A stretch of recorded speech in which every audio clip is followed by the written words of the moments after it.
Good evening. We begin with developments in the Israel-Hamas war. A ceasefire deal brokered by Egypt and Qatar was accepted by Hamas today. And while Israel has rejected the proposal as is, it is sending negotiators to continue talks.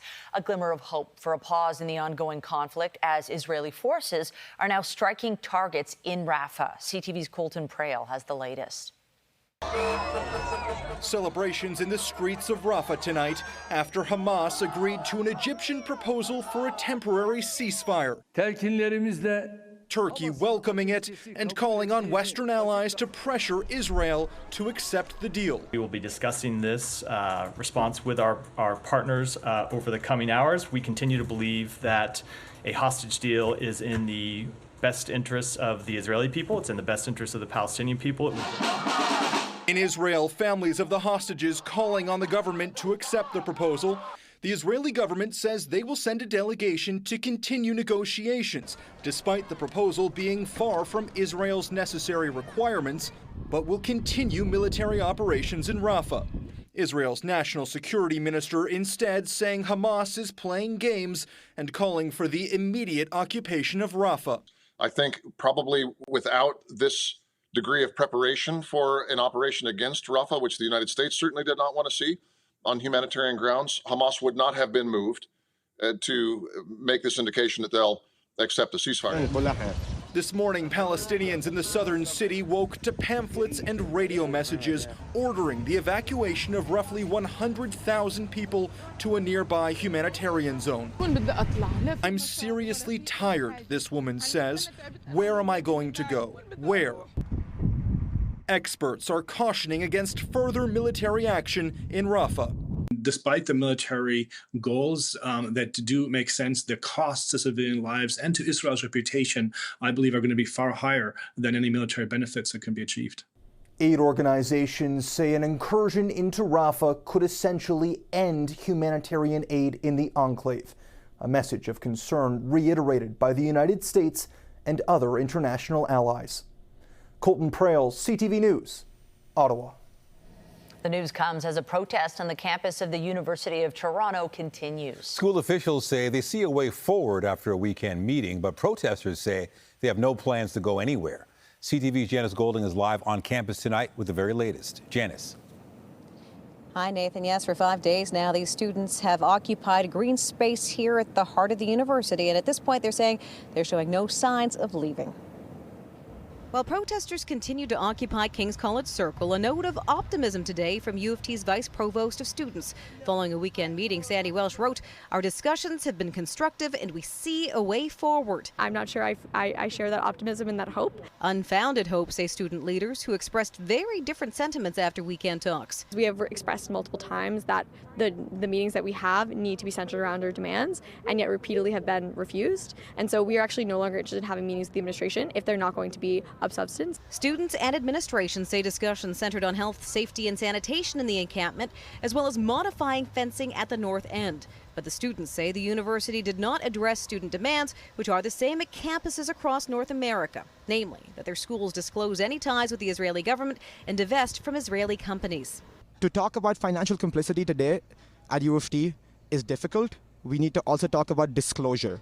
We have no idea what assets are even held by the university. Campus demonstrations started on April 17th in the U.S., where at times there have been arrests and clashes between protesters and counter-protesters. God bless Canada! U of T, no exception. This run-in caught on camera on Saturday evening. While she did not address specific cases, in her morning message, U of T's Vice Provost of Students did highlight several incidents of particular concern at the university's encampment, saying, "We have forwarded 4 reports to Project Resolute, a Toronto police initiative to fight anti-Semitism and Islamophobia, for further investigation." Toronto police confirm so far they've been made aware of 2 alleged incidents in or around the encampment this weekend, both occurring on Saturday.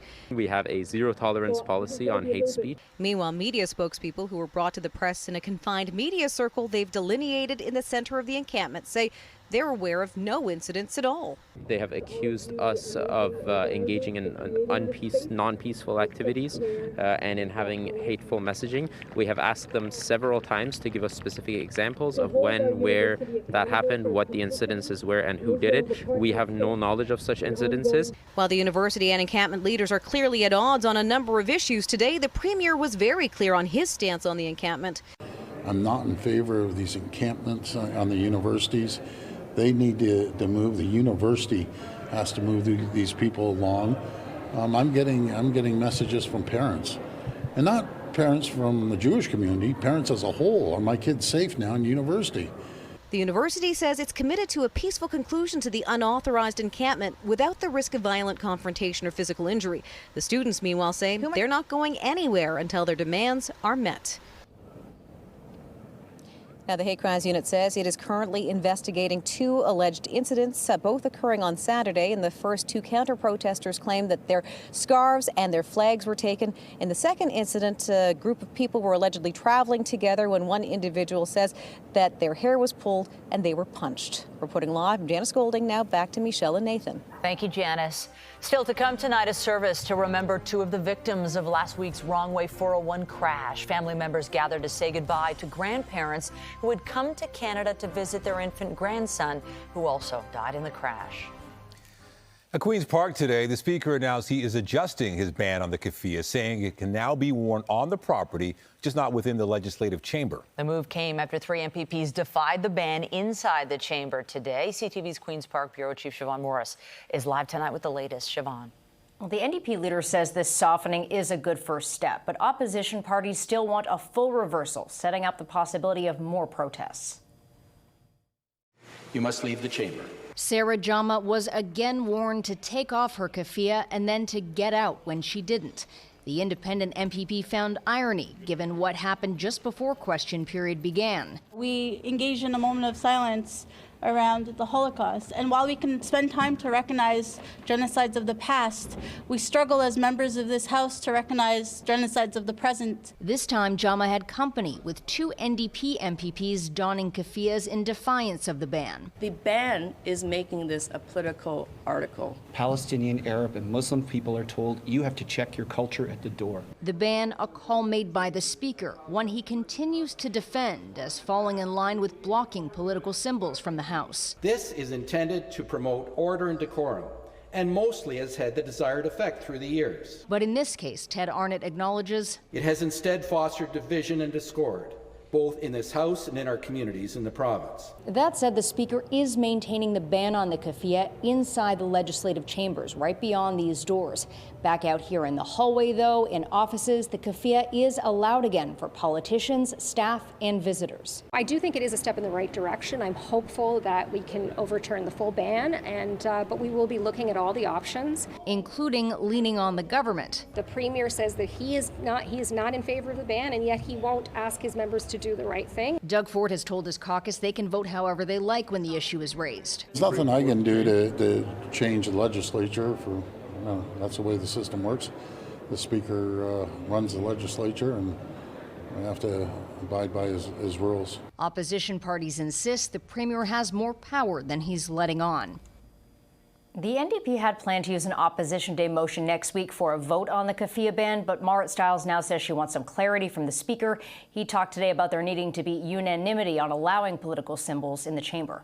Reporting live from Queen's Park, I'm Siobhan Morris. Nathan, back to you. Thank you, Siobhan. Time now for a first check on the forecast. Here's a live look outside. We did have lots of sunshine today, a few clouds, but mainly sunny. Great way to start the work week, and temperatures expected to hit the 20s in a couple of days, something to look forward to. Here's Jessica Smith with a look at the current conditions. Jessica. It has been a beautiful start to the week. We saw some rain to kind of wrap things up over the weekend. High pressure moved in late in the day, but it really has settled in quite nicely as we start a brand new work and school week. We are seeing still a bit of a breezy northwesterly wind, northwesterly for the most part this afternoon. But with the jet stream being so high, separating the colder air and the warmer air, relatively speaking, it hasn't really made too much of a difference. It stayed quite mild. We're at 18 through Windsor, 20 in Hamilton, the same through Niagara, 21 1 in Bancroft. So a beautiful kind of second half and end to our day. A little cloudier through Pearson, through the island, a little sunnier still. So we're kind of still teetering towards a bit of cloud cover to wrap up the day. It clears out, though, as we head through the overnight, and a very seasonal evening ahead of us. Coming up, I'll have a full look at your long-range forecast, including more sunshine on the way tomorrow. But there's kind of a multi-system event that's going to bring us some active weather as we head through the middle of the week. All those details coming up right now. Back over to Michelle and Nathan. Thank you, Jess. It is the beginning of a very difficult week for the family of 3 people killed in a wrong-way crash on the 401 last Monday. Today, the first of 2 memorial services took place as the family's search for answers continues. CTV's Rahim Ladani has the story. Sorrow and pain could be felt outside this cremation center as Golkanath Manivanan and his wife, Ashwita Jawahar, were consoled by loved ones following a service for the passing of his parents, who were tragically killed in a horrific crash on Highway 401 last Monday. In a statement, Manivanan writes, "We are at a complete loss of words to describe the agony and vacuum in our hearts." His parents, Manivanan Srinivasapillai and Mahalakshmi Ananthakrishnan, had arrived from India just 2 days earlier to spend time with their 3-month-old grandson. Manivanan says, "My father, who had recently retired at the age of 60, was overjoyed with the opportunity to spend time with his grandson. He affectionately referred to this time as the year of grandparents' fun. My mother, aged 55, was eagerly anticipating every moment with her son and grandson, planning to make their stay all about their grandchild." 3-month-old Aditya Vivan also lost his life in the crash. The fatal collision involved 6 vehicles after police pursued a suspect driving the wrong way on Highway 401 in Whitby following an alleged liquor store robbery. Manivanan describes his son as a bundle of joy, saying, "We can never hold our child Aditya Vivan, who gave us so many precious memories in such a short time, in our hands again. We have no courage in us to even enter our home, which is filled with our only son's memories." Both Manivanan and his wife were also in the vehicle at the time of the crash, but say their injuries pale in comparison to the loss of their parents and son. The family says they are extremely grateful to the community for holding them in their thoughts, and a service for their baby boy will be held on Wednesday. Rahim Ladani, CTV News.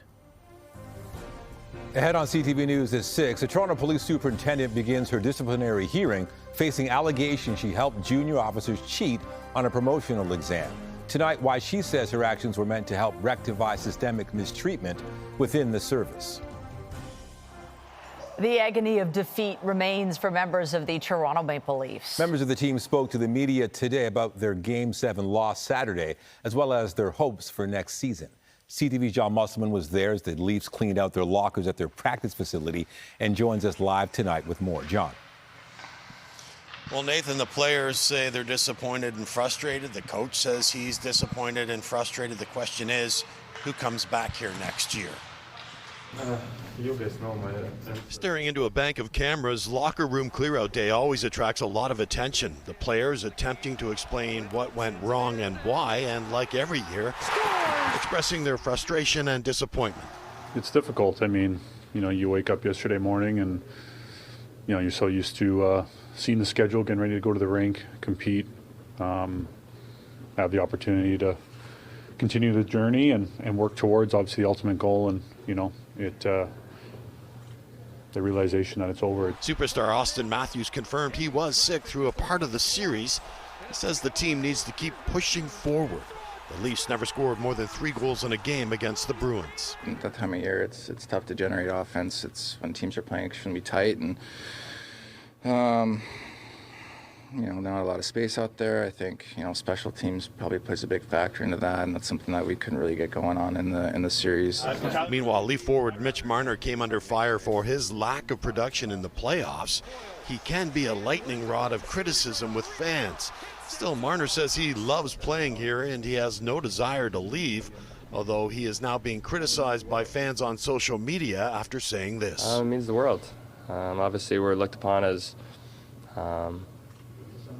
kind of gods here, to be honest, and something that you really appreciate, and the love that you get here from this fan base and this attention is kind of none like any other. New Leaf additions Max Domi and Tyler Bertuzzi both expressed an interest in staying with the team. That's definitely something I'm open to.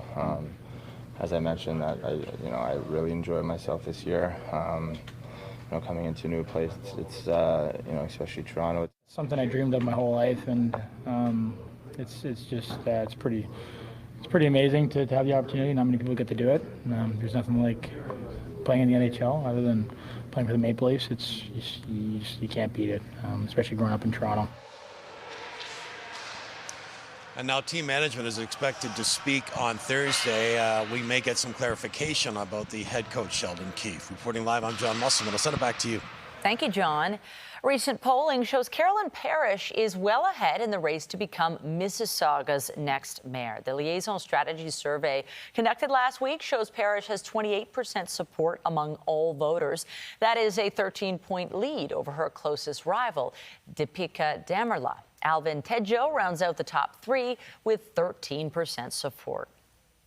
There's a long way to go because there's a month left, and this is when people are going to really start to pay attention. Signs are about to go up. A lot of campaigning is going to take place. We really haven't seen any debates yet, so the debates are still going to start.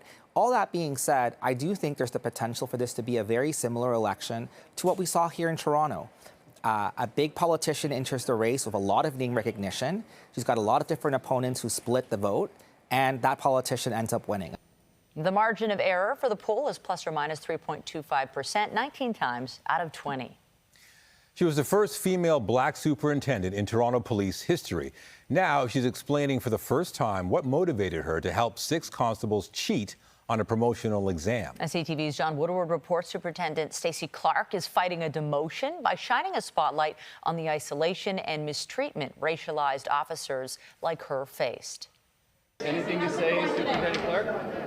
Superintendent Stacy Clark didn't say much to reporters outside the Toronto Police's disciplinary tribunal, but about 50 supporters brought through the Jamaican Canadian Association were vocal in their support of the first female black superintendent in the service's history. I came down to give my support. I think she deserved to get a fair trial and not to be thrown under the bus.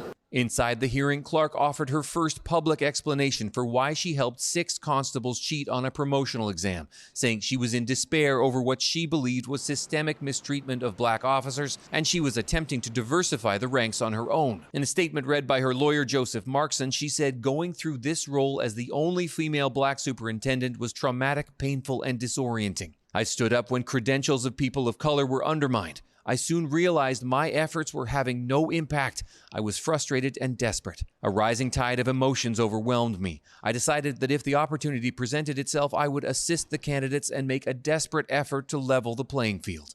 Clark has said she's remorseful. Witnesses, including former Toronto Police Chief Mark Saunders, said the misconduct marred an otherwise unblemished record, saying she did not do this to benefit her. The lawyer for the Toronto Police Service has said this hearing is not a public inquiry into the TPS's promotion system, though Clark's lawyer has repeatedly introduced testimony that calls that system into question.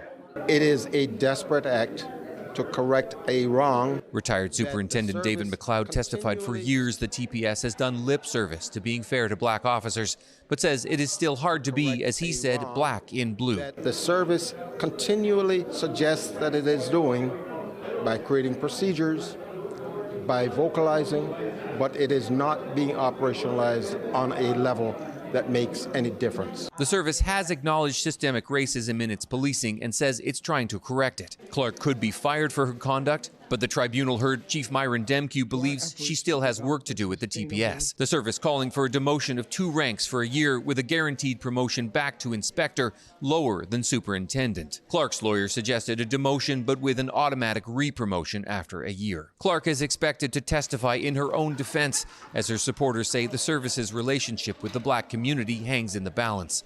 John Woodward, CTV News. The federal Liberals tabled legislation today they say will help counter foreign meddling.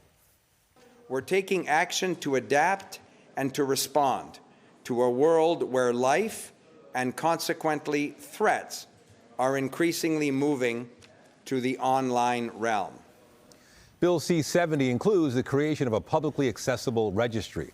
Foreign entities looking to exert influence related to a government or political process would be required to sign on. It also seeks to create new foreign meddling offenses while increasing the penalties for others and grant new powers to share sensitive information about threats beyond the federal government. Canada's spy agency says the war between Israel and Hamas has led to an increase in rhetoric from extremists, and that could lead to violence by some. The Canadian Security Intelligence Service says the long-term impacts of the conflict cannot be predicted, but insists the war has clearly raised tensions within our society. CSIS had discussions last fall with the Federal Public Safety Department and Muslim and Jewish leaders about a reported uptick in hate crimes surrounded by the conflict. The agency says it remains in talks with leaders from both communities about their concerns. This is Holocaust Remembrance Day, a time to honor the 6 million Jewish people murdered during the Second World War. Survivors were among several thousand people who took part in the annual March of the Living at the site of the former Auschwitz camp. They walked along a 3-kilometer route, paying tribute to those who were killed. This year, survivors of the deadly October 7th attack on Israel participated in the march. So did Israeli hostages released from captivity in Gaza, and families whose relatives are still being held. In Israel, the country came to a standstill in an annual ritual to show respect.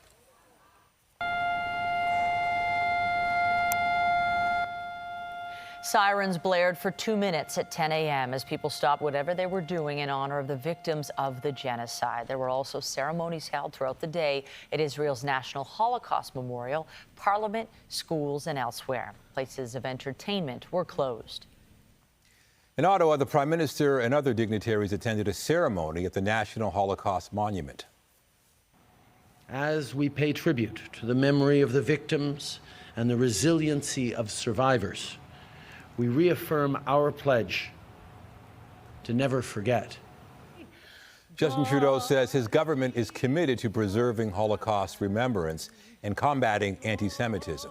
A similar memorial event was held at Queen's Park. CTV's Siobhan Morris was there. We were always open with the kids and with the... Commemorating Yom HaShoah, or Holocaust Remembrance Day, inside Ontario's Legislative Building. Through testimony, the story how 6 million Jews were murdered is being told. At that time, I was emotionally dead. This little boy was going on 9, 10, 11. We spent 2.5 years in the Warsaw Ghetto. A survivor in his early 90s, Pinchas Guter is one of the few still sharing his harrowing journey. From his time as a boy in Poland during Nazi occupation to the moments he realized his parents and twin sister were killed, to 6 concentration camps and a death march. Guter doesn't hold back on what he and others endured. But it's also to remember the resilience and the inspiration and the strength that the Jews had at the time. Today, that resilience lives on with him and other families as part of the Legacy Portrait Project. Videos produced by the Friends of Simon Wiesenthal Center on the next generation taking over the story. It started to dawn on me that I have a responsibility to addressing the growing anti-Jewish hate in communities and bringing the lessons of the Holocaust to Ontario classrooms. And especially for our young people, to learn the horrors that can happen when hate goes unchecked. This is more urgent than ever. Urging every one of us to rise above the hate, to deny hate in any form, and to be part of the solution. Guter says to share his story is difficult because the memories of the Holocaust stay with him. Beth McDonnell, CTV News. In Ottawa, B'nai B'rith Canada released the findings today of its audit of anti-Semitic incidents for 2023. And the organization says the number of acts reached unprecedented levels last year. 5,791. That is the number of anti-Semitic incidents B'nai B'rith Canada logged between January 1st and December 31st, 2023. That is an average of 15 incidents a day.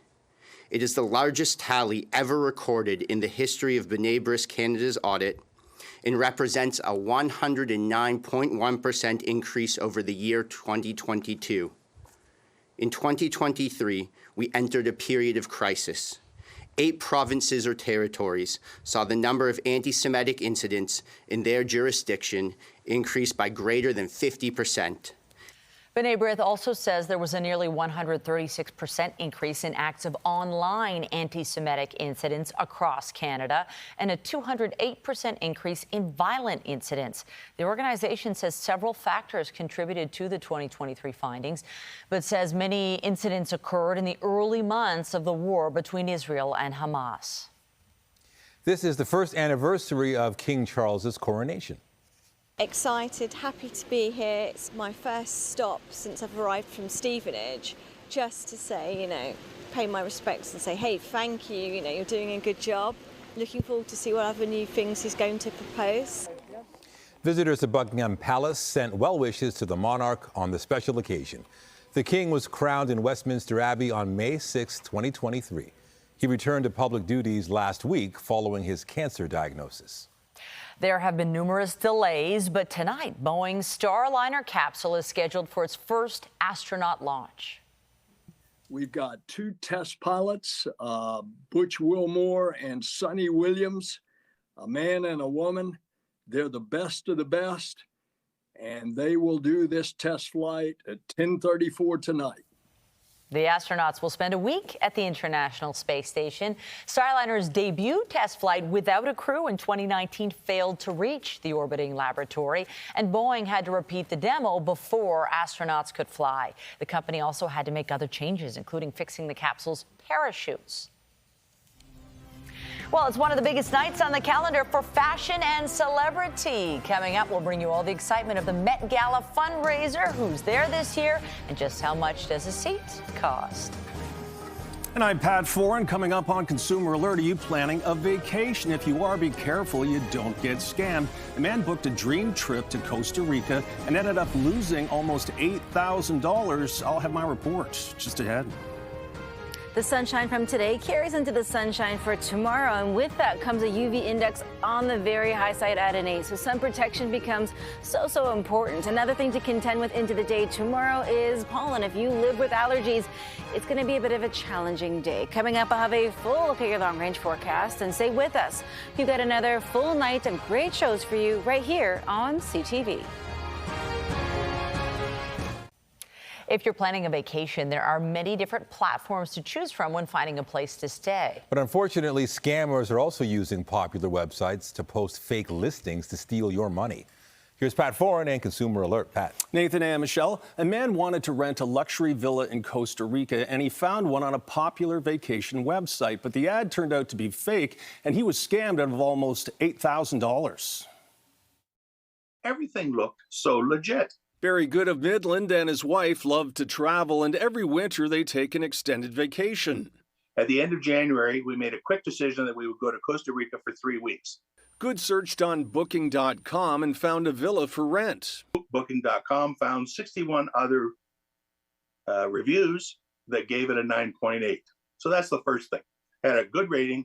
When Good reached out to book the villa, the owner said he preferred to communicate using WhatsApp. We got directed over to WhatsApp, and we started processing the payment through WhatsApp. Good wired just over $7,700 to book the vacation spot, but after he did that, he couldn't get any more information, and then the listing changed. The day after I accused them of using fake pictures and a fake listing, the pictures changed. When Good complained to Booking.com, he was told he shouldn't have wired the funds, and he was offered $500 in compensation. It doesn't, no matter what platform you're using, if it's Booking.com, if it's Airbnb, whatever, always communicate 100% through the booking platform. Travel expert Lauren Christie says once you operate outside of a travel website, you lose many protections. Never, ever send the money independently. You should never have that kind of an arrangement with someone. It should always be done through the booking platform. After we contacted Booking.com, they agreed to review Good's case and told him, after reinvestigating the claim, we hereby offer to settle this matter and give you a full refund. Good was given back all his money, which was great news for him. I can't say enough about CTV News and the job that Consumer Alert is doing in taking on cases like mine. I thank you very, very much. And scammers often make fake listings by stealing photos from legitimate websites. If you can, always try to pay with a credit card. You'll have more protection if something goes wrong. On your side, I'm Pat Foran.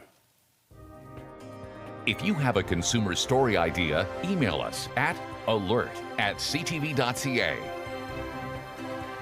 Well, you don't have to travel to a sunny destination, at least not to start the week, because we have really lovely conditions. We've got the warmth, we've got the sun. This is beautiful May weather. Yeah, I would call it like a perfect day for this time of year. Felt really good. It did, and we had just enough of a breeze that if you were outside on the sunny side of the street, you definitely felt the warmth.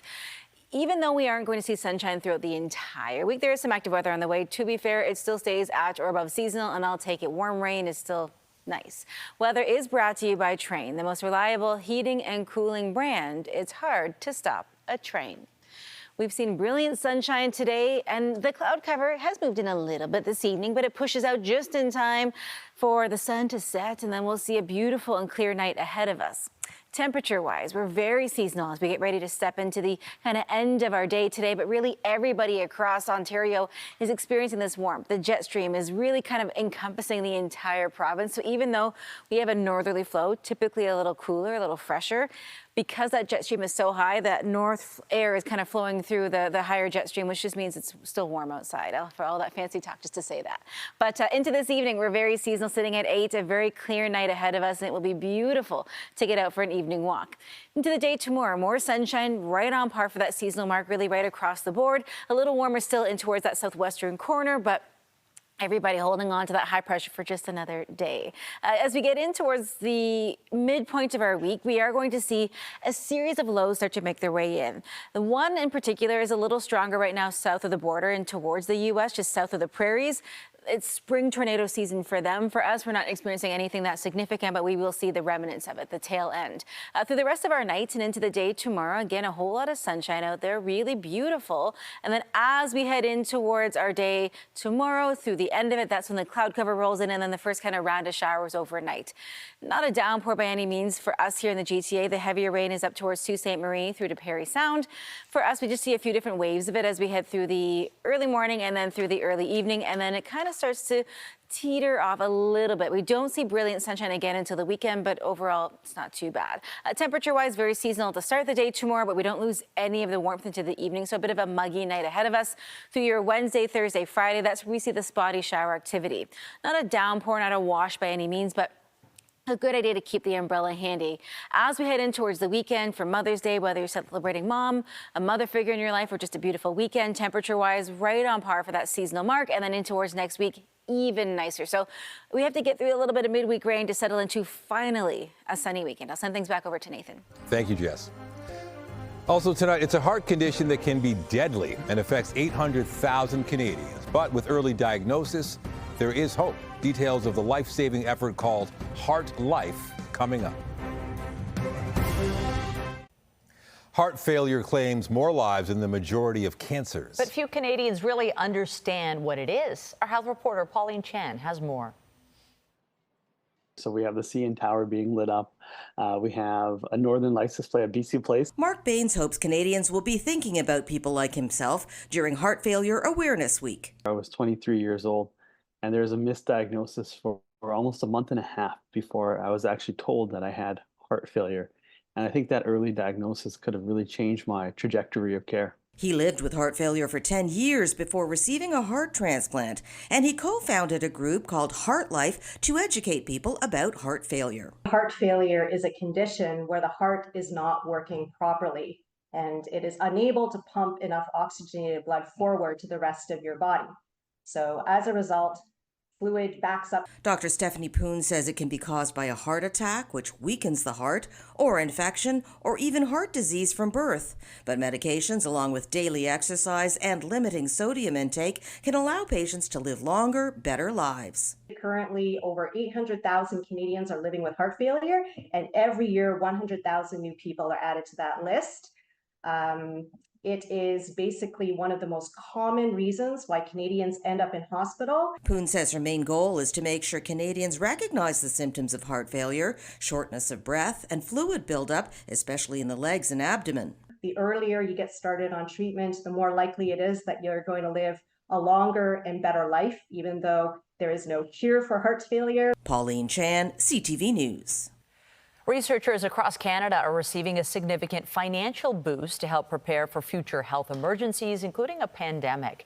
The Trudeau government has announced $574 million in funding for 19 projects. They include a national network of existing emergency departments and primary care clinics that will screen patients for new viruses or pathogens. Another project is a new biomanufacturing center at the Ottawa Hospital that will develop and manufacture vaccines, gene therapies, and cell therapies.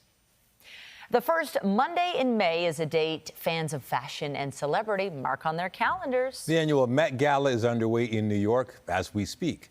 CTV's Andrea Case joins us to discuss the importance and frivolity of the event. Andrea. Michelle and Nathan, good evening. Frivolity, yes, I just had a wardrobe malfunction, so Jess is trying to put my dress together here. My hand is going to stay here. There are hot tickets, and then there's the Met Gala. It doesn't matter how much money you have. This is an invite-only event. And when it comes to dressing to impress, there are a few events which top it. Fashion and celebrity come together on one memorable night in New York City, but the Met Gala is so much more. The annual event on the first Monday in May is a fundraiser benefiting the Metropolitan Museum of Art's Costume Institute. The theme this year is Sleeping Beauties, Reawakening Fashion and the Garden of Time. We have over 33,000 pieces in our collection, and we have about 220 on display. Some pieces are so valuable and fragile they're displayed under glass. Others are accompanied by a smell. We worked with an incredible smell artist called Cecil Tollis, and she actually collected molecular readings, smell molecules from garments. So when you're smelling the actual garments, you're smelling the olfactory history of a garment. Each year, Met trustee and Vogue magazine's editor-in-chief Anna Wintour invites celebrities to be the co-chair of the event. This year, it's J-Lo.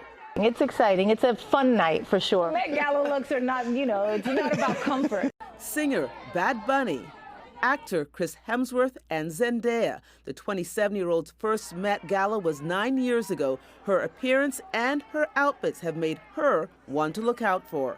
This year I was invited to be a co-chair. I have no idea what I'm wearing yet, so I can't spoil it for you guys. The cost per seat, $75,000. For the most part, celebs don't shell out the money, brands and sponsors do. Other popular regulars, Blake Lively and Rihanna, who are both scheduled to attend once again this year. The event also garners attention from protesters who have clashed with police in the past in their attempt to bring attention to their disdain for the gala and its guests. Which represents opulence, wealth, elitism, and we are here to protest and say that there are hundreds of thousands of unhoused people in New York City, and that's where the attention should be put. It should also be put on the wealthiest 1% that are causing the climate change. Okay, in 1948, tickets for the first Met Gala were only $50. Now it's $75,000 each. This is the Costume Institute's biggest fundraiser of the year, and that's important because that's the only way the museum can fund itself. Or that part of the museum can fund itself. According to the New York Post, last year's event raised nearly $22 million. I'm going to go sew myself up. That's Andrea Case for you. Good night. Nathan, I'll send it back to you. Thank you, Andrea. After the break, hundreds of workers at Nestle are off the job and on strike after they weren't sweet on the tentative agreement their union reached with the chocolate maker. We have expressed multiple times that the meetings that we have need to be centered around our demands, and yet repeatedly have been refused. And so we are actually no longer interested in having meetings with the administration if they're not going to be of substance. Updating our top stories, an encampment protest at the University of Toronto continues. The school says they're encouraged after weekend meetings with protest organizers, but protest officials say they don't share the same optimism. The ban is making this a political article. Palestinian, Arab, and Muslim people are told you have to check your culture at the door. The Speaker of the Ontario Legislature has adjusted his ban on the keffiyeh, saying it can now be worn on the property, just not in the legislature. 3 MPPs wore a keffiyeh in the House today in defiance of the ban. It's difficult. I mean, you wake up yesterday morning and, you're so used to seeing the schedule, getting ready to go to the rink, compete, the realization that it's over. And the Toronto Maple Leafs are looking back at the season that was today. That season ended Saturday night when the team lost Game 7 in overtime of their first-round series against the Boston Bruins. Remember to keep up to date day and night through our website, ctvnewstoronto.ca, and by downloading the CTV News app. And if you ever have a news tip, photos, or video of breaking news, let us know. U.S. retail giant Target is taking another chance on Canada as it partners with this country's oldest and most iconic retail company. BNN's Amber Kanwar has the latest. Nearly 10 years after leaving Canada, U.S. retailer Target is dipping its toe back in. Target announced that it will expand sales of its Cat and Jack children's apparel, which it sells through Hudson's Bay. Target says they'll now go beyond clothing to include swimwear, outerwear, and shoes. Target left Canada in 2015, closing 133 stores just 2 years after opening. The company lost $1 billion in its first year in Canada and decided to leave because it looked like losses would continue for years. A veteran Canadian bank analyst says Toronto Dominion Bank's role in alleged money laundering scheme has made the worst-case scenario more likely for Canada's second-largest bank.